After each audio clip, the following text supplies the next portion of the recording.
12 જૂને Deodar police station હદ વિસ્તારના કુવાણા ગામ ખાતે એક હત્યાનો બનાવ બનેલ હતો। આ હત્યાના બનાવને વાવથરા જિલ્લા પોલીસ દ્વારા શરૂઆતથી જ ખૂબ ગંભીરતાથી લઈ અને તાત્કાલિક કાર્યવાહી કરેલ હતી।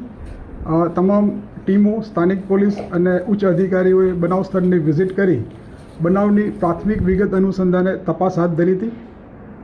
ગઈકાલે બનાવની જે પ્રાથમિક વિગત મળી હતી એ મુજબ જે મરણ જનાર છે એનું નામ છે શામળાભાઈ ફોટાભાઈ ભીલ, જે મૂળ વલીસર રાજસ્થાન જિલ્લા બાડમેરનો રહેવાસી છે અને એ આ મરણ જનાર ઈસમ છે એ ગત ઓગસ્ટ 2025માં તત્કાલીન બનાસકાંઠા જિલ્લાના વાવ પોલીસ સ્ટેશન ખાતેના એક હત્યાના બનાવના મુખ્ય આરોપી હતો અને એ ગુનામાં એ નામદાર કોર્ટમાંથી જામીન મુક્ત થયેલ હતો।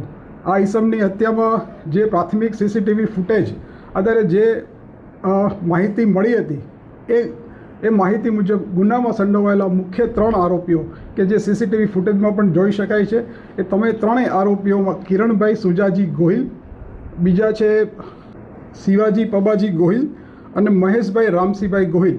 આ મુખ્ય 3 આરોપીઓ ઉપરાંત ગુનાને અંજામ આપવા માટે મદદરૂપ થનારા બીજા 2 અન્ય આરોપી મળી કુલ 5 આરોપીઓની ગુનાના કામે વપરાયેલા બંને વાહનો સાથે જિલ્લા પોલીસ દ્વારા રાઉન્ડ અપ કરવામાં આવેલા છે અને તપાસ કરનાર અધિકારી દ્વારા આ તમામ આરોપીઓની પૂછપરછ કરી અને પુરાવા આધારે અટક કરી આગળની કાયદેસર કાર્યવાહી કરવામાં આવનાર છે।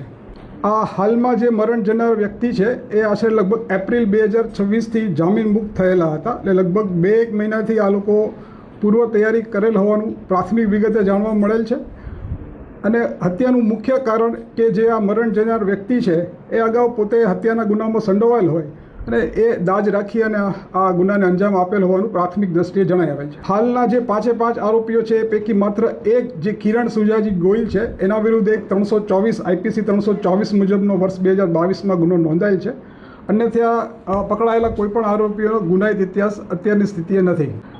મેં આપને કીધું એમ શરૂઆતથી જ વાવથરા જિલ્લા પોલીસ દ્વારા જે બનાવની ગંભીરતા આધારે મુખ્ય 2 પ્રકારની ટીમો કે જેમાં એક ટેકનિકલ સર્વેલન્સ, એમાં અમારો જિલ્લાનું જે વિશ્વાસ સીસીટીવી કેમેરા નેટવર્ક છે એમાં નેત્રમ, જિલ્લા નેત્રમની ટીમ અને ત્રિનેત્રની જે ગાંધીનગર સ્ટેટ કમાન્ડ અને કંટ્રોલની ત્રિનેત્રની ટીમ ઉપર ટેકનિકલ સર્વેલન્સ રાખવા માટે એક ટેકનિકલ ટીમો ઉપરાંત આ ટેકનિકલ સર્વેલન્સના આધારે કામ કરવા માટે ફિલ્ડની અલગ અલગ 10 ટીમો મળી અને કુલ 13 ટીમો સાથે આ કામગીરી કરવામાં આવેલી છે। જે સીસીટીવી ફૂટેજમાં જોઈ શકાય છે કે એક કન્ટ્રી મેડ વેપન, કન્ટ્રી મેડ પિસ્તલ જેવું વેપન વપરાયેલ હોવાની શક્યતા છે।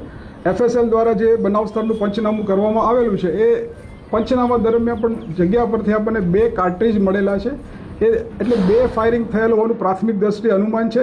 વેપન જે રિકવર કરવામાં આવશે એના આધારે વિગત વધારે મળી શકશે। વાવથરા જિલ્લામાં કાયદો વ્યવસ્થા જળવાવા માટે પોલીસ વિભાગ દ્વારા તમામ પ્રયત્ન કરવામાં આવી રહ્યા છે। આ પ્રકાર